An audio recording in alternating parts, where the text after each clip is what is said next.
Magandang araw sa lahat ng listeners ng aming programa.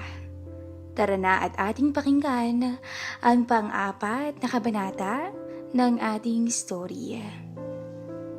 Dumating ang kotse ni Jerry sa harap ng bahay ni Selena. Sa buong biyahe, tahimik lang si Selena. Nandito na tayo. Wika ni Jerry, pero tahimik lang ang babae. Hinaplos niya ang binti ni Selena, pero hinawi ito ng babae. "What's wrong?" tanong niya. "Isang pagkakamali ito, Jerry." Sabay labas ng kotse ni Selena. Sabay labas sa kotse ni Selena. Sinunda ni Jerry ng tingin ang misis ni John at nakangiti nitong pinaandar ang kotse. Pagpasok ni Selena sa bahay, dumiretso agad siya sa kwarto niya at umiyak. Dumating na rin si John at hinanap ang asawa pero nadatnan niya itong natutulog. Hinayaan na lang ni John si Selena na magpahinga. Kinabukasan, pagkagising ni John, nasa lamesa na ang asawa niya at hindi siya kinikibo nito. "Please naman, babe. Kausapin mo naman ako. Gusto ko magpaliwanag sa'yo." Pakiusap ni John, pero hindi siya pinapansin ng asawa at patuloy lamang ito sa ginagawang morning routine na parang walang kasama sa bahay. Naging malamig na ang samahan ni na John at Selena. Sa opisina, nilapitan si Selena ni Arnel. "Dear, anong nangyayari sa inyong dalawa ni John?" tanong niya. "Okay lang kami, sir. Don't worry." Hindi na kinulit pa ni Arnel si Selena. Maya-maya nag-ring ang cellphone ni Selena at unknown caller. "Hello? Who's this?" tanong niya. "Selena, kumusta ka na?" Pamilyar ang boses na yun. Alam niyang si Jerry ang tumatawag. "Paano mo nalaman ang numero ko?" "May mga kaibigan ako, Selena, at madali lang sa akin na kunin ang number mo sa kanila." Tumingin siya sa paligid para i-check kung may nakakarinig sa kanya at yumuko sa ilalim ng cubicle niya. "Jerry, please, huwag ka nang tatawag ulit. May asawa na ako at kasal kami. Yung nangyari sa atin isang pagkakamali lang." Pabulong niya. "Yes, pagkakamali lang yun, alam ko. But it was a great mistake. Simula nung mangyari yun, hindi ka na maalis isipan ko, Selena. At alam kong iniisip mo rin ako. Tsaka nagkaroon tayo ng spark nung gabing yun, di ba?" Napailing si Selena. "Stop it, okay? Tantanan mo na ako." Okay, sige. Pero bago kita tigilan, gusto lang sana kitang makita for the last time. Just this one last time, Selena." Napabuntong hininga lang si Selena at hindi siya sumagot kay Jerry. "I'm free tonight. I'll pick you up at 8, okay?" Wika ni Jerry. "Fine, sige." Maikling sagot ni Selena at binaba na ang tawag. Hindi mapakali si Selena. Alam niyang pagkakamali ang ginawa niya at ito na naman. Pumayag siyang lumabas kasama ang kapatid ng boss niya. Pero pinangako niya sa sarili na ito na ang huling beses at nang matapos na rin ang kahibangan ni Jerry sa kanya. Paglabas niya ng building, nakita niya agad ang pulang kotse ni Jerry. Lumabas ng kotse si Jerry at nakasuot ito ng white long sleeve na shirt at fitted sa macho niyang katawan.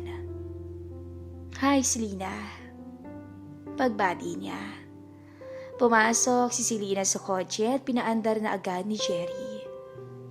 "Saan tayo pupunta?" tanong ni Selena. May alam akong magandang lugar. Nakangiting wika ni Jerry. Habang nagbibiyahe sila, tumawag si John sa misis niya. Nang makita rin si Lina ito, pinatay niya agad ang tawag. Ilang beses pang tumawag si John pero kinakancel ito ni si Lina. Sa kabilang banda, si John ay nasa faculty room pa at handa nang puntahan si Selena sa opisina niya. Plano niyang yayain itong lumabas para magkaayos sila ng asawa. Selena, bakit mo ba ako ini-ignore ng ganito? Tanong ni John sa sarili. Tinext na lang niya ang asawa. Babe, hiyain sana kita na kumain sa labas. Gusto ko na makipag-ayos sa'yo, babe. Please. I love you. At sabay send. Sa panahong yon, si Selena naman ay nasa kotse pa ni Jerry. Huminto sila sa may dulo ng syudad, sa isang mataas na lugar at kitang-kita ang mga ilaw ng syudad sa baba. Hindi na nabasa pa ni Selena ang text ni John dahil in-off na niya ang cellphone niya. Bakit mo ako dito dinala? Tanong ni Selena. Well, maganda ang lugar na to para makapag-isa tayo. Good view and privacy. Paliwanag ni Jerry. Napahinga ng malalim si Selena. Siguro dito mo dinadala yung mga babae mo, no?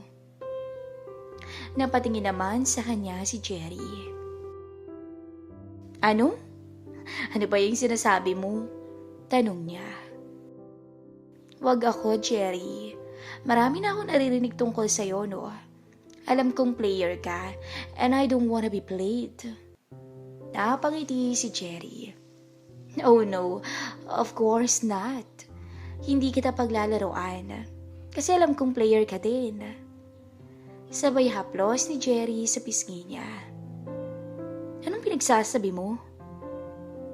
Shh, don't talk. Just go with the flow, Selena. Maingat na sinuyo ni Jerry ang labi ni Selena. Ngunit iniwas si Selena ang mukha niya. Kaya bumaba ang pagsimsim ni Jerry hanggang sa leeg niya. Jerry, please. Stop. Pero parang walang naririnig si Jerry. Bingi ito sa pagpalag ng babae. Ninamnam ni Jerry ang makinis na leeg ni Selena. Tutol man siya sa ginagawa ng kapatid ng boss niya, ramdam niyang unti-unti na siyang nahuhulog sa bangi ng pagkakasala. Jerry, kasal na ako. Tumigil ka na. Mahina na pagtutol ni Selena. Alam ko naman yun eh. Kaya nga lalo kong kinaganahan dahil alam kong taken ka na. Hinatak pa ni Jerry si Selena palapit sa kanya. Napahawak na lamang si Selena sa ulo ng binata nang dumapo ang labi nito sa tenga niya.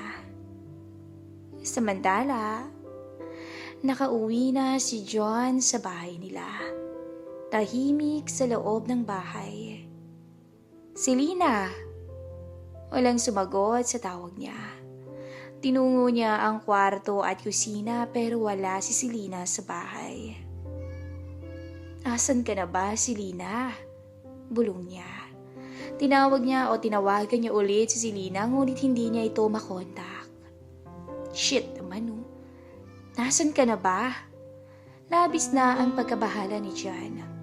Tinawagan niya si Arnel. Hello, Nel. Si John to. Alam mo ba kung nasan yung misis ko?